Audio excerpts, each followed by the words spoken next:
Hi, I'm Dennis Gage. Welcome to My Classic Car. Well, I'm back out in California to check out what Jay Leno has got in his shop. He's always got fun things, and he got some stuff in pieces now, Jay. Well, it's a rainy day. It's a rainy day. Whenever Dennis comes, it's always a rainy day. Dennis so Gage we weather. thought we'd show you some of the projects we're working on. This is Jim Hall. He's our chief fabricator. Jim, nice to meet you, Dennis. Does all the wonderful fabricating we do here at the garage. And you know what this is a chassis for, Dennis? See how good you are? I wouldn't have even recognized this as a chassis. Okay, well, this is a Lotus Elan chassis. 1964. This is sort of a revolutionary chassis. That's what made them so lightweight, you see. Not a lot of door guard. It's just all backbone, right? Yeah, the all backbone, but no side protection. You get hit in this thing, you're over. But it made it lightweight and fast, and a production Elan with a radio and heater and everything, and a top weighed, what, 1,400 pounds? Well, your white one was 1508 with fuel in it. 1508 with fuel in it, okay. So what we're going to do here is try and replicate one of the most famous racing Lotuses, the 26R. The R stood for racing, and that was what they did at the factory to create race cars out of the Elans, which were street cars. Well, you've done, I mean, I see a lot of weld spots in here. Are you just stiffening it up? It's stiffening it up. I mean, this is, if you look at the gauge of the metal, it's pretty thin. These are pretty flexy flyers. They're way stronger because of the fiberglass body when it's all bolted together. But for racing, we had all these gussets in. If you flip this over, there are gussets underneath. Added some gussets at the back where the differential bolts in. Just everything to make it a little bit stronger. How about this piece here? That's our new engine or transmission mount. Right. And one of the things you wanted to do, it's like, okay, it's a great car. Jay has described them as being like the Bugatti of its era. Oh, I think it is. Yeah, lightweight, extremely fast. Well, power to weight, they were just the best. There are very few cars in the real world and real world road driving that can keep up with a Lotus Elan. You know, when I was a kid, you know, the Corvette with the 427 was like, I don't know, $5,200. And the Lotus Elan with a little four-cylinder was about $4,400. So why would you buy this little English thing with 115, 126 horsepower when you could have this monster car? And it wasn't until I got older I really appreciated the finesse and the handling of the Lotus Elan. And I realized there's really nothing much more fun. I mean, we have the McLaren F1, we have the ZR1 Corvettes, and those are all fantastic, but you've got to travel at such a high rate of speed to have any fun with it. You know, the Lotus, you can literally slide around in your lane and hardly anything can keep up with you. They're very, very quick cars. So you're beefing it up, but I bet you got more in mind. First of all, Jay ordered from Bernard's engine builder an all-aluminum block 2-liter twin-cam engine. Well, we'll show you this. As you know, the original engine was cast iron. Right. This is aluminum, so you save a little bit there. It's a little bit bigger. It looks like a 1600, but it's 2,000 cc's. It's a 2-liter. But let's not get ahead of ourselves. Let's show you the body. Here's the body over here. And this is the white one. I mean, when we did lightweight sports cars, we did the white and the blue one. Right. At least to look at them anyway. Did we take my white one out? We never took them out. Okay. Well, this was the white one, and we realized to turn this into a 26R, we would have had to add these fender flares and all this other stuff. And Jim had a guy, a Lotus racing guy, who bought a bunch of these bodies from the factories a number of years ago. So we picked this up pretty reasonably. Jim just did this beautiful fabrication here. I got kind of big feet, so he's made the box to fit my feet. See, we got my shoes in here. Yeah, I mean, I don't always have Jay to help me, so it's like, okay. Nuriev used to drive these things, these little dainty feet. You hit all the pedals. Whereas this, he made this box and he made the pedals good size. To fit that shoe, right? To fit that shoe. So this is going to be like a tailor-made suit by the time we're done with it.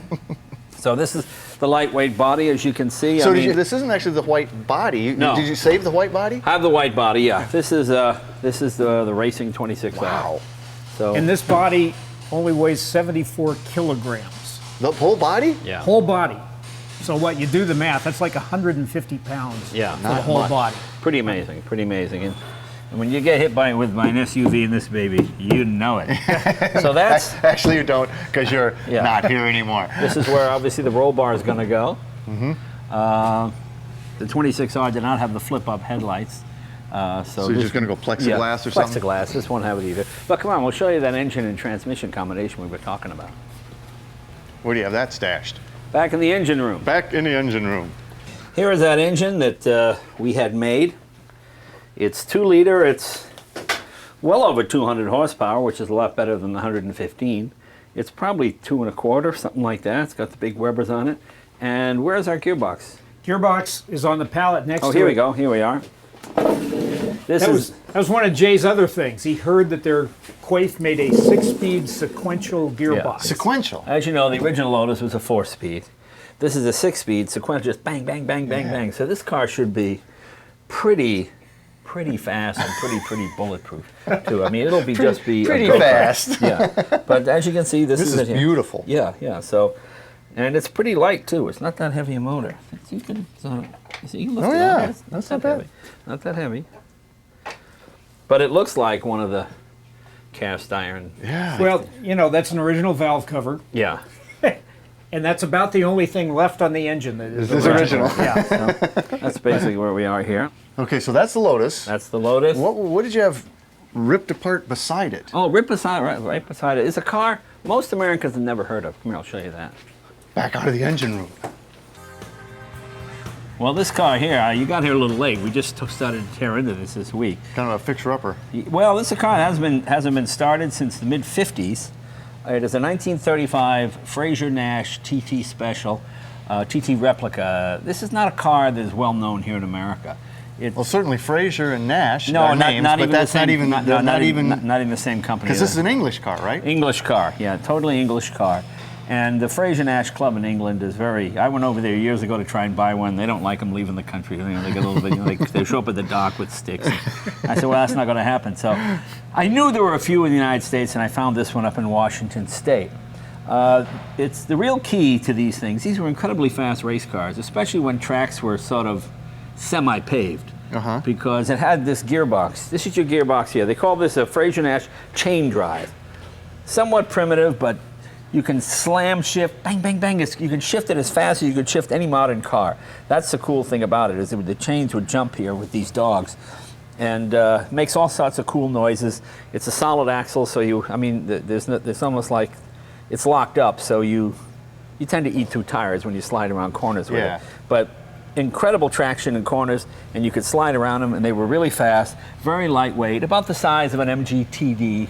What a crazy setup, though, and it looks like it slings an awful lot of oil. It does sling an awful lot of oil, yeah, but that's all right. You oil it. Yeah. In fact, is that what these are? Those are. So it's got chain you got oilers lubricators. there. If you move that, you can move that gear shift. The other one. This one? That's the gear shift. You'll see you can engage. Oh, it's disconnected it's now. disconnected. Yeah, I'm sorry.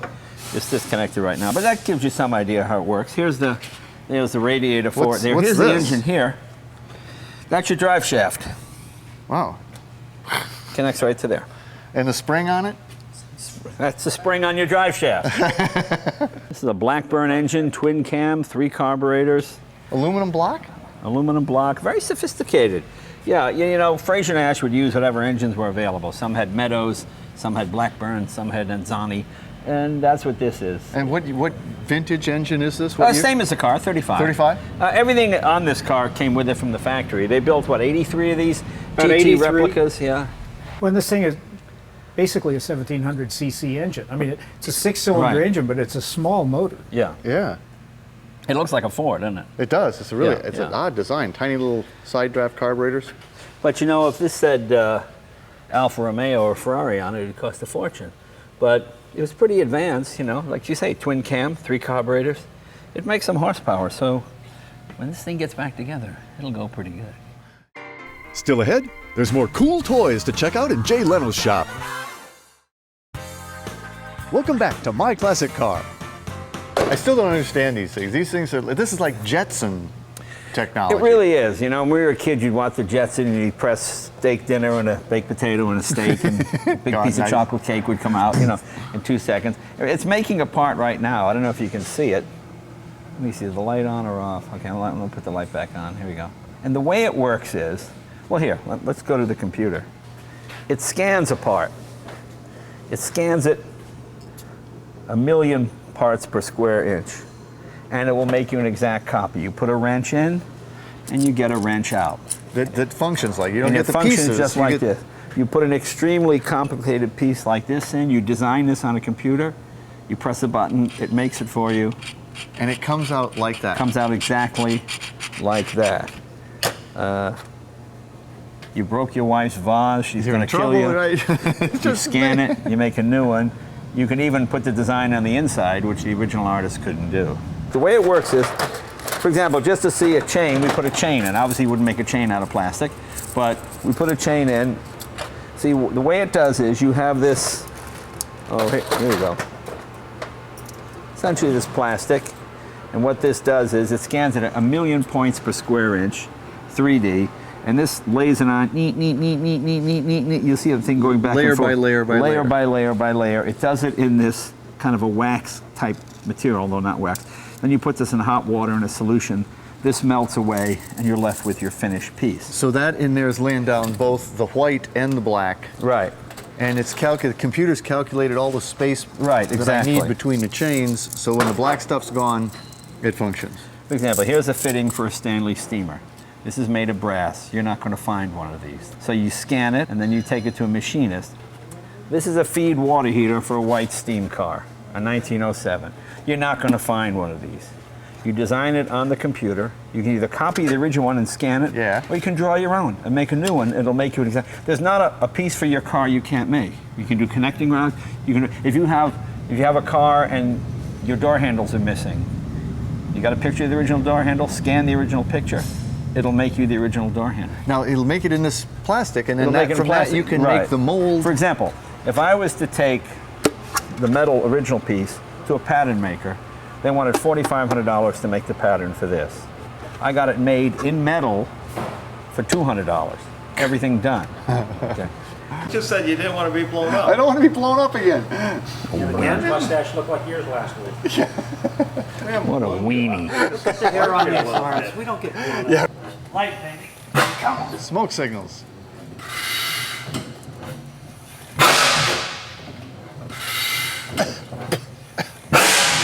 She'll clean up.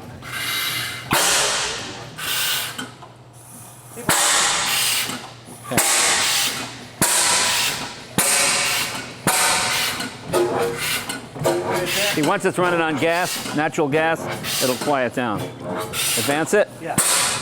And this would run for 24 hours a day. What did this thing do? This came out of the oil fields out here in California. 1,800 cubic inch single cylinder. cylinder. Yeah. But very smooth. Put your hand on it. See how smooth it is. It's like putting your hand on a big rhino or something. It just sort of. Well, you know, I mean, all this stuff careening around and with really no shields or no. No, there was- OSHA was not like No this. OSHA back then. Does this fire every time, or is this hit and miss? Oh, now we're going the other way, aren't we? Can it do that? Well, you tell it no. Go ahead, get in there, Dad. I'm not arguing with this thing. Admit it. Yeah, stick your hand in there, George. Don't be afraid of it, son.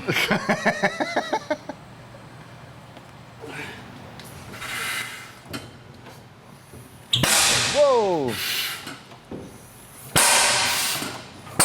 Advance.